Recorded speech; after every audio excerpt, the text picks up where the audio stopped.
그 예수님께서 이 땅에서 메시아의 사역을 하시면서 갖가지 기적들을 일으키셨는데 그 기적 중에 가장 큰 기적, 선지자들 다 포함해서 또 이 나사로 죽은 지 나흘이 돼서 무덤 속에 있고 썩은 냄새난 그런 나사로를 살리는 것이 사실은 이 땅에서 가장 큰 기적 중의 기적이었다고 말할 수 있겠습니다. 그런데 마태, 마가, 누가 공간복음이라고 그러고 요한복음까지를 이제 복음서라고 사복음서라고 그러는데 다른 성경에 나타난 여러 가지 기적 가운데 큰 기적들은 사복음서에 거의가 다 들어있잖아요. 성경을 쓰는 기자들이 서로 다르지만 그것을 기록함으로 하나님의 뜻을 나타내는데 여기 그 나사로가 죽었다가 다시 살아난 것에 대한 그 기사는 요한복음 11장에만 기록되어 있습니다. 마태, 마가, 누가, 공간복음에는 없고 언젠가 말씀드린 것 같은데요. 왜 그랬냐면 오늘 말씀에 그 나사로 때문에 많은 유대인들이 그것을 보고 가서 예수를 믿게 되었다고 그렇게 말하고 있습니다. 그렇기 때문에 나사로가 죽은 지 다시 살아난 그 사건, 또 나사로를 그 사실을 확인함으로 믿는 사람들이 점점 많아지니까 대제사장들이나 유대 지도자들이 예수님을 반대하던 자들이 이제 나사로까지 죽이려고 했다는 것입니다. 그러니까 이 사실이 점점 더 확산되어지고 그러게 되면 결국에는 나사로를 죽이게 되지 않겠습니까? 그래서 마태, 마가, 누가, 공간복음, 세 복음서에는 이 사실이 기록되지 아니한 것은 사실은 이 공간복음이 기록된 데는 주후 65년 전후로 그렇게 봅니다. 그때는 사실은 나사로도 다시 살아났기 때문에 다시 살아있는 것이 거의 확실하고 또 나사로를 죽이려고 했던 대제사장이나 종교 지도자들도 그때 당시 예수님이 살아계실 때 이 기적의 사건을 체험하고 확인하고 또 일로 인해서 참 심기가 불편했던 그 죽이려고 했던 사람들이 살아있는 자들이 많이 있지 않겠어요? 그러니까 그 공간복음에 기록되지 않냐고 요한복음서는요 추후 90년에 기록되어 있습니다. 그러니까 주님 이후에 이 땅에 오신 이후에 90년에 95년까지라고 한다고 하면 나사로 또 그를 죽이려고 하는 사람들이 거의 다 죽지 않았나 그렇게 볼 수 있겠습니다. 그렇기 때문에 이 요한복음을 기록한 요한 사도가 당당하게 요한복음에다가 이 사실을 기록해 두었다고 그렇게 볼 수 있겠습니다. 오늘 그 나사로와 마르다, 마리아 그 삼남매 베다니 집에 있는 이 삼남매 가정 우리 주님 많이 사랑을 받고 또 주님께서도 많이 그 가정을 통해서 그 식구들을 통해서 위로를 받고 또 주의 메시아의 사역을 하는데 큰 역할을 감당한 그런 집이라고 하겠습니다. 나사로가 죽었을 때 그 자매들이 그렇게 말하잖아요. 선생님께서 사랑하시는 자가 죽었습니다. 빨리 오라고 그렇게 오시라고 그렇게 전한 거 병들었다 빨리 와서 고쳐달라고 사랑하시는 자라고 그렇게 표현한 것 보면 얼마나 나사로 또 마르다 마리아를 사랑했는 것인가를 우리는 알 수가 있습니다. 그런데 이 마르다와 마리아 이 삼남매 가족이 성경 사복음서에 3번 나타나거든요. 가장 우리가 잘 아는데 누가복음 10장에 나타나잖아요. 누가복음 10장에 예수님을 초청했을 때 언니 마르다는 열심히 분주하게 맛있는 걸 장만하고 있고, 마리아는 예수님의 발 아래 앉아서 무릎 꿇어서 주님의 말씀을 듣고 있는 것. 그래서 마르다가 짜증이 나고 시기심도 나고, 어떻게 동생이 나 혼자 일하게 두는 걸 그대로 두고 있습니까? 둘이만 이렇게 이야기하고 있습니까? 이럴 수 있습니까? 하고 짜증 냈던 것이 누가복음 10장에 있는 말씀이죠. 그리고 요한복음 11장에 나사로가 죽었을 때 주님께서 찾아갔을 때 마르다와 마리아 무덤에서 일어난 그런 사건들이 그 삼남매 가정에서 또 삼남매와의 얽혔던 그런 일이고, 오늘 12장에 나타난 말씀, 이제 나사로가 다시 살았고 또 그 은혜 감사해서 이제 이 나사로와 그의 가정에서 마르다 마리아가 우리 주님을 초청할 것 같아요.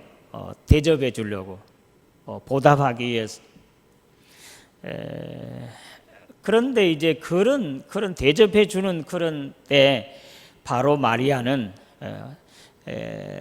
그 향유 순나드라고 그랬으니까 그때 당시 그곳에서 최고의 값진 것으로 그렇게 성서 해석자들을 말하고 있습니다. 그래서 최고의 값진 것, 그 가룟 유다가 300데나리온에 팔아서 가난한 사람들에게 주지 않았느냐라고 책망할 때 보면, 한 데나리온이 한 사람 건장한 노동자 한 사람의 품삯이기 때문에 우리가 그 값을 한번 연상할 수 있겠습니다. 1년 내내 젊은이가 먹지 않고 건강한 사람이 버는 것이 바로 이 순나드 향유 한 근 300데나리온이라고 하겠습니다. 그런데 그것을 깨뜨려서 예수님의 발에 붓고 자기의 머리카락으로 눈물을 흘리면서 그걸 씻는 것, 오늘 말씀인데요. 그래서 발 아래 여인이라고 그렇게 제목을 오늘 붙여본 것은, 세 본문이요, 세 군데 나타난 이 마르다와 마리아 이야기 중에서 항상 마리아는 예수님의 발 아래 무릎 꿇고 있는 모습이었습니다. 그렇기 때문에 별명이 붙여진 것 같아요. 발 아래 여인으로 그렇게 붙여졌다고 할 수 있겠습니다. 여기서 우리는 지금 누가복음 10장에 잘 나타나 있습니다만, 이 마르다와 마리아 두 자매, 똑같은 한 피를 이어받은 한 부모에게서 난 형제잖아요, 자매들이잖아요. 그런데 둘이는 아주 대조적인 그런 성격을 가지고 있습니다. 마르다는 예수님이 집으로 초청하고 또 이것저것 장만해서 예수님을 맛있게 대접해 주려고 하는 그 열정, 그 사랑, 아주 활동적인 것이 보입니다. 나사로가 죽었을 때도 마리아는 집에서 계속 울고 있는데도 마르다는 동구 밖에, 마을 밖에까지 나와서 예수님을 영접하고 또 무덤에 가고 그러잖아요. 그러니까 아주 활동적이고 외형적인, 외성적인 그런 성격의 소유자라고 할 수 있겠습니다. 열심히 일하고.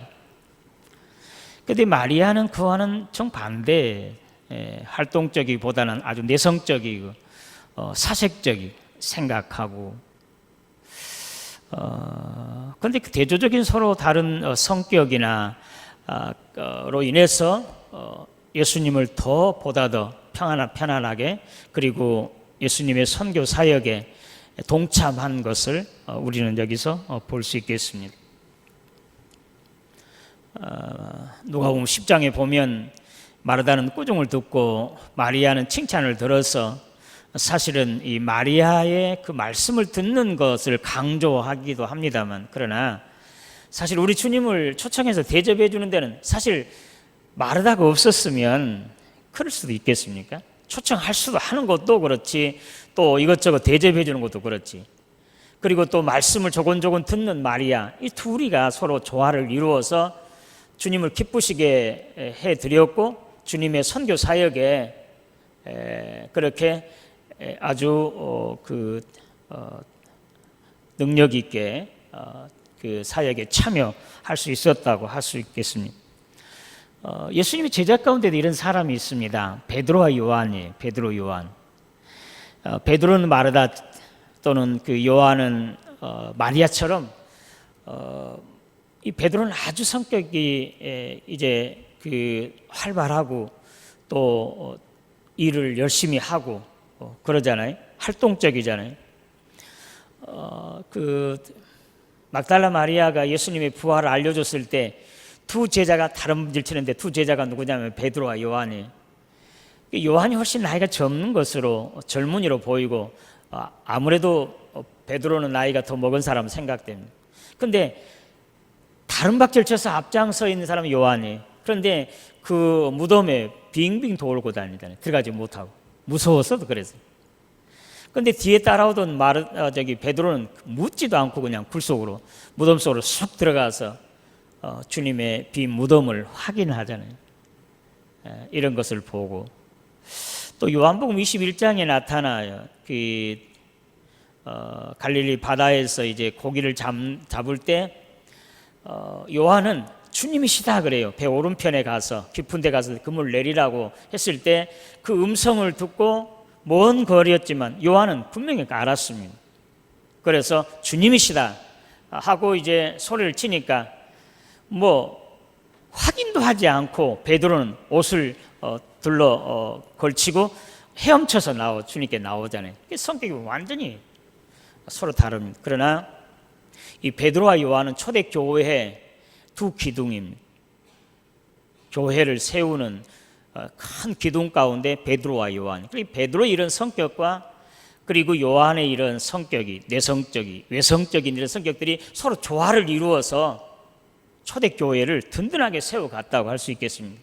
그러니까 교회 안에도 이런 마르다가 있고 마리아가 있습니다. 우리 안에도 사실은 이 두 여인이 있지만 이런 성격이, 그러나 교회 전체적으로 봐도 마르다와 같은 사람이 있고 또 베드로와 같은 사람이 있고 그리고 마리아와 같은, 요한과 같은 그런 사람들이 있습니다. 서로 조화를 이루어서 함께 교회를 세워나가는 것이고 주의 선교 사역에 열심히 감당할 수가 있다고 할 수 있겠습니다.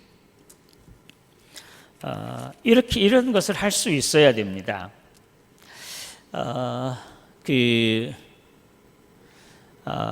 육아에 이런 말이 있다고 합니다. 대인은 화이부동이요, 소인은 동이불하라, 그런 말이 있다는데, 대인은 화이부동이란 말은 화목한데 서로 다른데 서로 화목하는 것. 서로 다른데 서로 화해하고 화목하고 잘 조화를 이루고, 소인은 같은데도 서로 하나가 되지 못한다는 그런 뜻입니다. 그러니까 좀 성숙한 사람이 대인이고, 소심한 사람, 아직 덜 성숙한 사람, 덜 떨어진 사람, 그가 바로 소인배. 서로 달라도 여러 가지의 서로 성격이 있고 서로 주장들이 다르고 그래도 그것을 하나로 서로 합해서 묶어서 하나로 합하고 함께 그것을 이용해서 더 열심히 주의 일을 해 나가는, 이것이 바로 대인이, 성숙한 사람의 모습이. 서로 같아도 서로 하나가 되지 못하고, 여러 가지로 같은 그런 어떤 성격이나 어떤 조건들을 가지고 있는데도 하나가 되지, 합하지 못하고 하나 되지 못한 이런 것, 작은 사람들, 소인들이 그러한 모습이다. 오늘 우리들의 모습이 이런 대인의 모습을 좀 가져야 되겠다.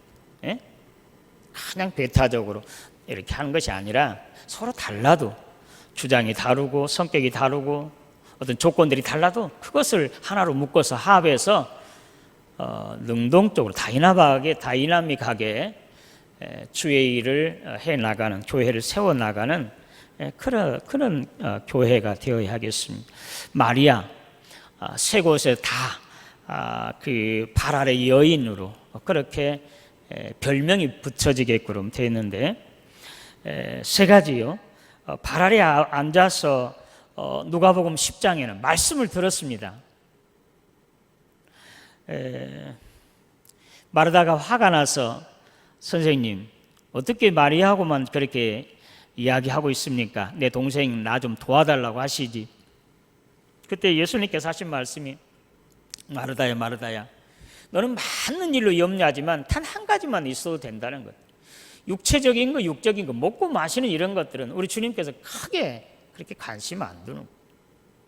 그냥 의식주기 때문에 그냥 살아가기 위한 그런 먹는 것을 간소하게 음식 반찬 한두 가지만요 우리 주님은 만족하세요. 그러나 마리아는 가장 좋은 것을 택했으니 누구에게도 빼앗기죠. 어느 누구도 빼앗지 못하리라고 주님 그렇게 칭찬하시잖아요. 그러니까 사실 마리아는 내성적이면서 사색적이면서도 영적인 것에 더 지금 눈이 띄어 있는 것이죠. 영적인 그 자리에 있는 것이죠. 지금 마르다는 육적인 자리에 있는 거예요.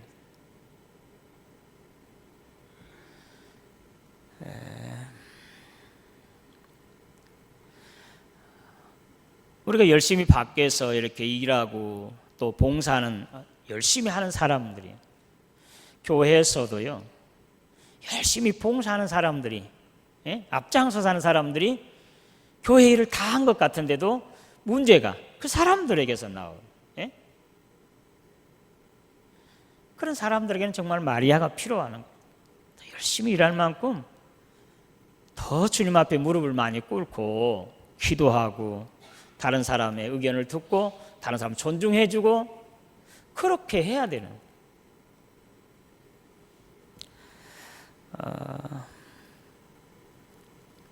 사실 예수님께서도 정말 그 마르다와 마리아 참 그 나사로를 살리는 것을 위해서 특별히 이제 대접해 주려고 이렇게 잔치를 이렇게 벌렸기 때문에 이것저것 장만하는 것 중요하지만, 그러나 우리 주님이 더 원하신 것은 주님의 말씀을 들은 것이 더 주님께는 더 기쁘신 일이에요.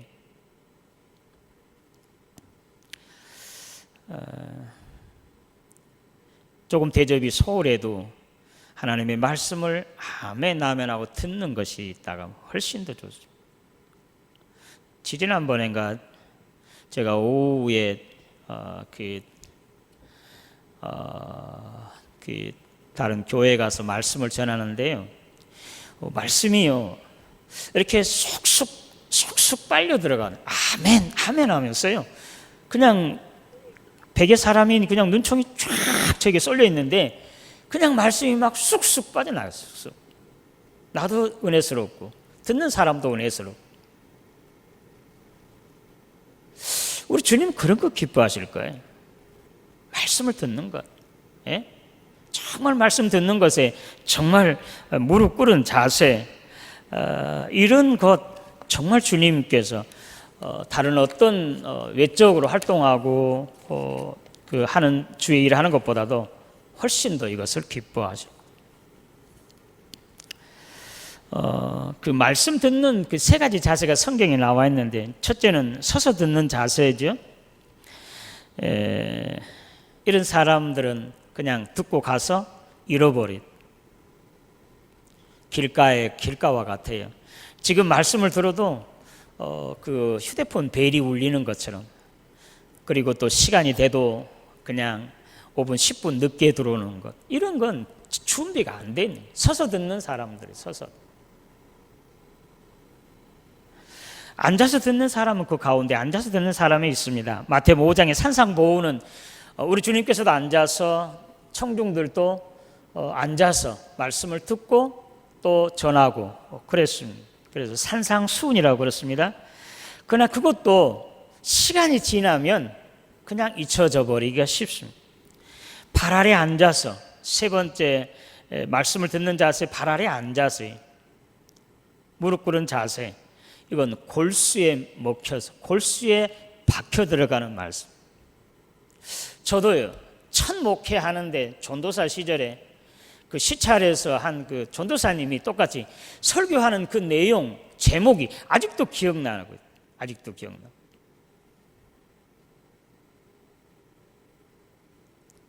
이것은 그 말씀이 골수에 지금 새겨졌다고 그렇게 말할 수 있겠습니다.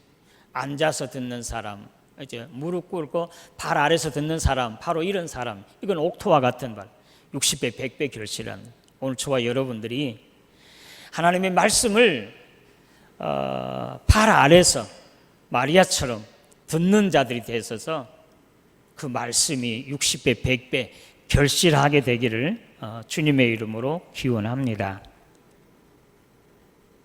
아멘, 아멘 하면서 처음 듣는 것까지 말씀을 들을 때 다 들은 것이다, 전에 들었던 것이다, 그렇게 하지 말고 오늘 주님이 지금 새롭게 오늘 이 시간에 이 자리에서 필요한 말씀을 나에게 양식을, 생명의 양식을, 생명의 말씀을 주신다 생각하고 귀를 그냥 긴장하고 이렇게 쪼그리고 이렇게 듣는 것, 이것이 무릎 꿇어서 발 아래서 듣는 자세예요.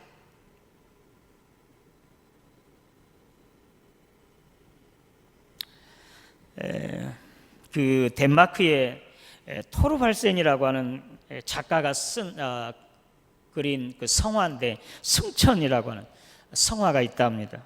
저는 보지 않았네요.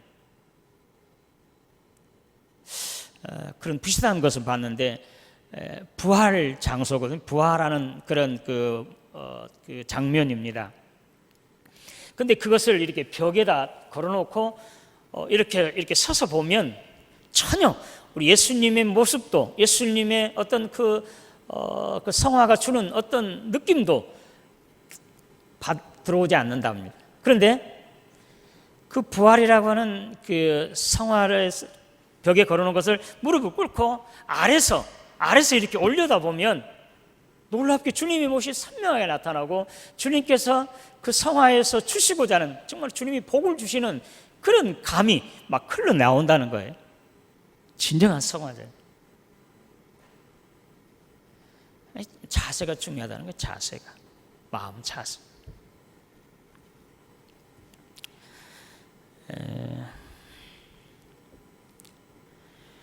두 번째로 발 아래에서 앉아서 간구한 것. 첫 번째는 이제 말씀을 듣고, 두 번째는 이제 기도하는 겁니다. 요한복음 11장 32절에 지금 발 아래서 우리 주님께 간구한 마리아는, 지금 마르다는 어떻게 합니까? 마르다는 동구 밖으로 나가서 주님을 맞이했습니다. 주님이 여기 계셨더라면 내 오라비가 죽지 않았을 텐데 하면서 이야기를 하고 소원을 하고, 그래서 내 오라비가 살리라, 마지막 부활의 때는 살겠죠. 아니다, 지금 산다 하면서 이제 무덤에 데려가서 이제 죽은 나사로를 불러내. 그때 주님이 나는 부활이요 생명이니 나를 믿는 사람은 죽더라도 살겠고 살아서 나를 믿는 자는 영원히 죽지 않냐라, 이 말씀, 이걸 네가 믿느냐라고 그랬잖아요. 그러니까 이 마르다는 이렇게 주님께 이렇게 구했습니다. 그리고 주님의 응답을 받았습니다. 그러나 지금 마리아는 어떻게 한지 아세요? 주님께 지금 마리아는 무릎 꿇어, 지금 그 32절 말씀, 요한복음 10장 32절에 그 발 아래 엎드려 이르되, 엎드려 간구하는 거예요. 무릎 꿇고 주여, 주님 하면서 마르다와 같은 그런 기도를 하는 거예요. 우리 오라비가 여기 선생님이 있었더라면 죽지 않았을 게 똑같은 말이지만 무릎 꿇어서 엎드려서 하고 있습니다. 그때 주님은 그 자리에서 바로 응답이 안 한 것 같은데, 주님 어쩐지 아세요? 요한복음 10장 보세요. 주님이 눈물을 흘리셨어요. 눈물을 그걸 마르다 보고는 울지 않았습니다. 근데 그 마리아의 엎드려서 간구하는 그 기도를 들으시고 주님은 눈물을 주르는 거예요. 그러니까 응답해 준 거 아니겠습니까? 더 확실한 응답이. 엎드려 기도하는 것, 이거 참으로 주님께서 기뻐 들으시는 그런 기도라고 할 수 있겠습니다. 기도하는 자세도 뭐 말씀 듣는 자세가 이제 서서 듣는 자세 있잖아요. 서서 그냥 말씀을 듣고, 또 바리새인들은 그 누가복음 18장에 보면 서서 기도해요. 서서 여기 맨 앞에 이렇게 서가지고 이렇게 손을 들고 주여 감사합니다. 나는 저기 뒤에 있는 세리와 같지 아니하고. 근데 세리는 서서 기도하지 않아요. 무릎 꿇어요. 엎드려서 기도하고요. 주여 저는 죄인입니다. 은혜를 베풀어 주셔서. 엎드려 기도하는 것, 엎드려 울면서 참 회개의 기도를 드리는 것 성경에 많이 있습니다. 이 서서한 기도는 바리새인 서기관들, 유대인들의 통상적인 시장 어귀에서나 어느 길가에서 이렇게 서서 기도하고, 이건 그냥 일반적으로 습관적인 그런 기도의 모습이고, 엎드려 기도하는 것은 정말로 가슴을 치면서 회개하는 그러한 더 진정한 모습이고, 그보다 더 진정한 주님께 간곡한 그 기도는 꿇어 앉아서 한 기도, 이것이 바로 간곡한 기도. 다니엘서 6장, 에베소 3장에 나타난 말씀인데요. 열왕기상 18장에 보면 엘리야가 이런 기도들을 꿇어 엎드려서 머리를 그 발 사이에 넣고, 근데 엘리야가 어떻게 이렇게 기도한지 아세요? 이미 3년 6개월 동안 비가 오지 않으라는 예언했습니다. 엘리야를 통해서. 근데 3년 6개월이 돼서 이제 비가 오기를 위해서 기도하는 거예요. 그 당연히 그냥 가만히 있어도 올 거 아니겠습니까? 근데 엘리야는 무릎을 꿇고 무릎 사이에다 놓고 기도하고, 그래서 시종을 통해서 지금 저기 한번 산에 올라가 봐라 해야 돼요. 7번이나 올라가 봐. 7번이나. 아무것도 안 보입니다. 7번 가니까 손바닥만한 구름이 나타났어요. 그러니까 너는 빨리 내려가서 왕에게, 아방에게 피 오니까, 소낙비 올 테니까 빨리 지금 궁으로 가라고, 홍수를 만날 테니까 그렇게 했죠. 이때 이 엘리야가 두 무릎 사이에 머리를 넣고 무릎 꿇어 기도하는 기도예요.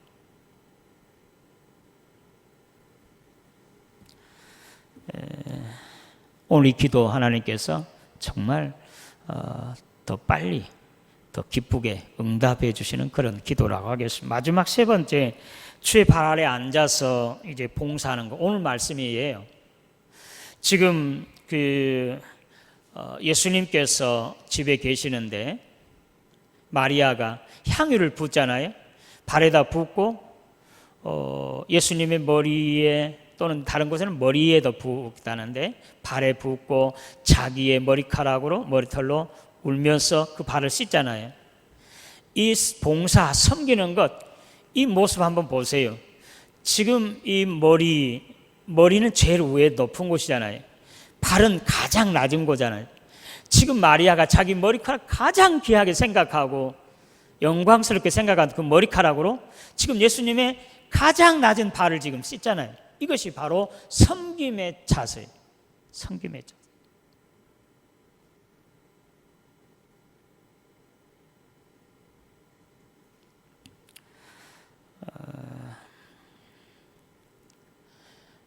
섬기는데 이제 이 첫째, 자기의 가장 귀한, 사실은 300데나리온의 그 나드 한 그는, 향유 한 그는 사실은 그 마리아 처녀의 결혼 미천이었을 것, 전 재산이었을 것입니다. 그런데 그것을 몽땅 드린 거죠. 섬기고 봉사하는데 이와 같이 전 재산을 다 드리는. 그 요한 에슬러 감리교 창시자잖아요. 그 내 주머니가 회개하지 않으면, 주머니가 이제 돈 지갑이 회개하지 아니하면 나는 너의 회개를 믿지 않겠다 그랬답니다. 정말 회개한 사람은요, 주머니가 열려져야 돼요. 그냥 없는 사람, 필요한 사람에게 그냥 속에 있는 거나 다 내주려고 하는 것, 이거 진정한 회개. 그냥 말은 회개하고 사랑한다고 하면서 그냥 아까워 안 쓰려고 하고, 그냥 다른 사람 눈치만 이렇게 보고 어디 가면 자기가 먼저 내려고 하지 않아. 지갑이 열려지지 회개하지 않는 사람은 너의 진정한 회개를 내가 믿을 수 없다고 에슬러가 그렇게 말했다고 합니다.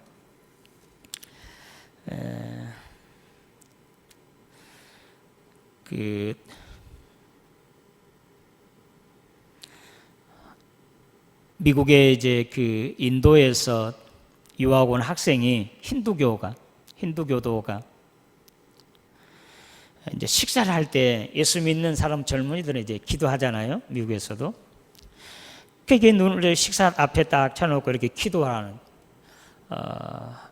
아주 하도 이상해서 이제 힌두교인이 이렇게 묻습니다. 하나님이 무엇이냐 물어보는 거죠. 하나님은 천지 만물을 지으신 우리 아버지시다 이야기하고. 늘 그렇게 하니까 이제 이 힌두교 마음에 어떤 마음이 왔는지 모르겠어요. 나도 좀 기도할 수 없느냐 물어보. 기도하라, 이렇게 기도하라. 어떻게? 이렇게 하나님께서 이 음식을 주셔서 감사합니다. 건강하게 주세요. 또 맞는 도움의 손길들 복을 내려주세요. 이렇게 기도하고 예수님의 이름으로 기도합니다라고 가르쳐줬어요. 그러니까 예수님의 이름으로 기도하. 근데 힌두교인이 계속 그렇게 젊은 청년이 가르쳐준 대로, 여자 청년이 가르쳐준 대로 그렇게 따라서 기도했습니다. 시간이 지났어요. 변화가 일어났다.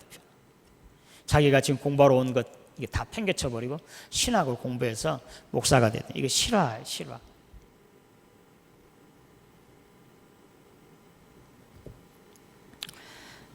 작은 것이지만 우리가 봉사하고 섬기고 주의 일을 하는 건 하나님께서 다 기억하신다는 것이, 역사하신다는 것, 기억하고 역사하신다는 것. 사람 헬라어로요. 우리 신약 성경의 헬라어, 구약이 히브리어 사용인데 안드로포스라는 거, 이중 합성어예요. 안드로포스라고, 사람을. 안드로포스라고 하는 그런 뜻은 이를 바라본다라는, 이를 바라본다. 이를 보는 존재, 이것이 바로 안드로포스라. 이를 보는 존재, 바로 이것이 사람이라는 것입니다. 사람이 이를 바라볼 때 가장 존귀하고 가치 있는 때 아름다운 모습이라고 하겠습니다. 땅을 바라보는 사람은요, 거기에는 갖가지 시험거리들이 있고요, 그러한 근심, 걱정, 문제거리들이 이를 바라봐. 골로새 3장 2절에도 그리스도와 함께 십자가에 못 박혀 죽었다가 다시 살아났으면 이를 바라보라는 거예요. 이를 바라보라고. 오늘 저와 여러분들 이를 바라보는 게 뭐 하나님 쳐다보라는 거겠습니까? 위에 계신 하나님을 바라는 거 아니겠습니까? 하나님께 기도하고 하나님 의지하고 하나님의 말씀을 듣고, 그때가 가장 아름답고 가치 있는 것이라고 할 수 있겠습니다. 발 아래 여인 마리아는 말씀을 들을 때도, 기도할 때도, 봉사하고 섬길 때도 무릎 꿇고 발 아래에서 함으로 말미암아 주님께서 감동을 받으시고, 여기 마리아는 아니지만 이 여인의 하는 일이 천하 모든 사람에게 전해져서 이제 기념하게 되리라고 하는 이런 놀라운 영광을 안겨줘. 저와 여러분들도 발 아래 여인과 마리아처럼 좀 무릎 꿇어서 주님의 말씀을 듣고, 또 무릎 꿇어 주님께 기도하고 무릎 꿇어 섬기고 봉사함으로 말미암아 주님을 감동시키시고 또 많은 사람들에게 증거되어지고 하나님의 영광을 나타내게 하는 저와 여러분 되시기를 주님의 이름으로 기원합니다. 기도하겠습니다. 하나님 아버지, 은혜 감사합니다. 오늘 우리는 발 아래 있는 여인 마리아에 대해서 우리가 들었습니다. 우리도 마리아처럼 무릎 꿇어 주님의 말씀을 듣고 무릎 꿇어 기도하며 무릎 꿇고 섬기고 봉사함으로 말미암아 참으로 주님을 감동시키고 주님의 이름을 높이 빛내는 하나님의 사람들이 되게 하여 주시옵소서. 예수님의 이름으로 기도드리옵나이다.